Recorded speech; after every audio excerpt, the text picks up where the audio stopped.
لیکن اسلام کے اندر جو ہے وہ سونے چاندی کے زیورات یہ صرف اور صرف خواتین کی زینت کے لیے ہیں، مرد کو اجازت نہیں ہے۔ آج چونکہ معاشرے کے اندر ایک غیر فطری صورتحال چل رہی ہے تو اس لیے مرد بھی پیچھے نہیں ہے، بلکہ اب خواتین زیورات کم استعمال کر رہی ہیں اور مرد زیادہ استعمال کر رہے ہیں۔ ہر معاملہ الٹ چل رہا ہے، چونکہ فطرت بگڑ چکی ہے، مزاج بگڑ چکے ہیں، اس وجہ سے خلاف فطرت ہر عمل جو ہے وہ ہو رہا ہے۔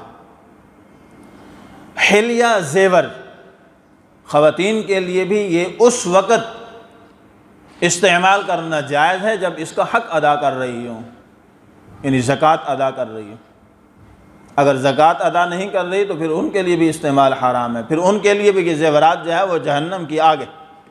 جس طرح آپ صلی اللہ علیہ وسلم کی خدمت میں دو خواتین حاضر ہوئیں اور موٹے موٹے کنگن پہنے ہوئے تھے ہاتھوں میں، آپ صلی اللہ علیہ وسلم نے فرمایا کہ کیا ان کی زکوٰۃ دی ہے؟ رسول اللہ نہیں دی۔ کیا آپ یہ پسند کرتے ہیں کہ یہی کل قیامت کے دن جو ہے وہ جہنم کی آگ بن کر تمہارے ہاتھوں میں پہنائے جائیں؟ رسول اللہ کبھی بھی نہیں پسند کرتے، تو پھر اس کی زکوٰۃ دیا کرو۔ اب چونکہ آپ صلی اللہ علیہ وسلم کی صحبت میں رہنے والے تھے، اہل ایمان تھے، پختہ ایمان اور یقین تھا، آخرت کا جو ہے وہ خوف تھا، جنت اور جہنم پر مکمل اعتماد اور یقین تھا، تو وہ زکوٰۃ کی بجائے وہ پورے زیور ہی اتار کر، وہ کڑے اتار کر کے آپ صلی اللہ علیہ وسلم کی خدمت میں حاضر کر دیے کہ ہم صدقہ کرتے، تاکہ نہ پاس ہوں نہ کل قیامت کے دن ان کی وجہ سے عذاب جو ہے وہ سہنا پڑے۔ یہ ان کا ایمان اور یقین تھا اس درجے کا۔ لیکن آج کم از کم ہم یہ کر سکتے ہیں، اللہ نے اگر زیور دیے ہیں تو ان پر حساب کر کے زکوٰۃ ضرور ادا کی جائے۔ ان کا حق جو ہے وہ زکوٰۃ ادا کریں گے تو یہ باقی رہیں گے، قائم رہیں گے، وگرنہ ایک وقت آئے گا اصل سے بھی ہاتھ دھو بیٹھیں گے۔ زکوٰۃ ادا نہ کرنے کا جب وبال اللہ کا عذاب آتا ہے تو پھر اصل مال بھی انسان سے جو ہے وہ چھن جاتا ہے۔ اور مرد کے لیے صرف چاندی 4.5 ماشے، آدھا تولہ بھی پورا نہیں، 4.5 ماشے کی ایک انگوٹھی جو ہے وہ استعمال کر سکتا ہے، اس کے علاوہ کوئی چیز نہیں۔ یہ ہماری جو پہنچی ہوئی سرکاریں دونوں ہاتھوں کی 10 انگلیوں کے اندر 20 مختلف قسم کی انگوٹھیاں اور مختلف قسم کے نگ اور مختلف رنگوں کے، اور پھر بعض لوگوں نے ان کو بعض بیماریوں کا علاج قرار دے کر کے جو ہے وہ پہنا ہو، یہ فلاں بیماری کے لیے، فلاں کے لیے، فلاں کے لیے، فلاں کے لیے۔ یہ تو پھر وہی وہ زمانہ جہلیت والی بات ہوئی کہ ان پتھروں کی وجہ سے شفا ملے گی۔ شفا تو اللہ کے ہاتھ، مرد کے لیے یہ جائز نہیں ہے۔ اور آج ہمارے بہت سے نامور خطباء اور نعت خوان حضرات بھی یہ لازمی سمجھتے، بڑی قیمتی جو ہے وہ انگوٹھیاں اور بڑے بڑے نگوں والی اور دور سے جو ہے وہ نظر آئیں، کیمرے کی جو ہے وہ زینت بنے،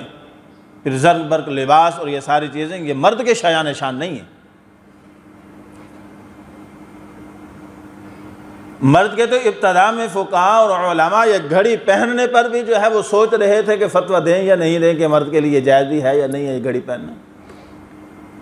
یہ دور جدید کے مفتیان کرام نے یہ فتویٰ دیا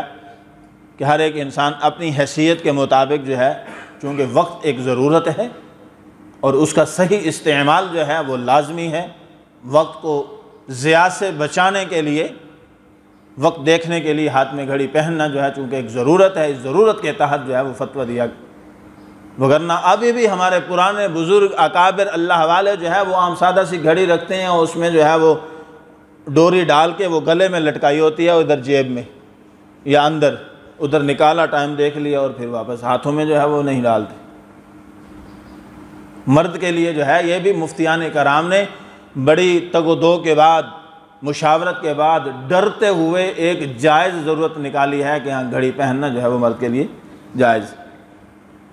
اس کے علاوہ کوئی زیور مرد کے لیے، جو کڑے عموماً، اور آج کل تو وہ دھاگے باندھنے کا بڑا رواج چلا ہوا ہے، یہ مرد کے شایان نشان نہیں ہے، یہ خلاف اسلام ہے۔ یہ مختلف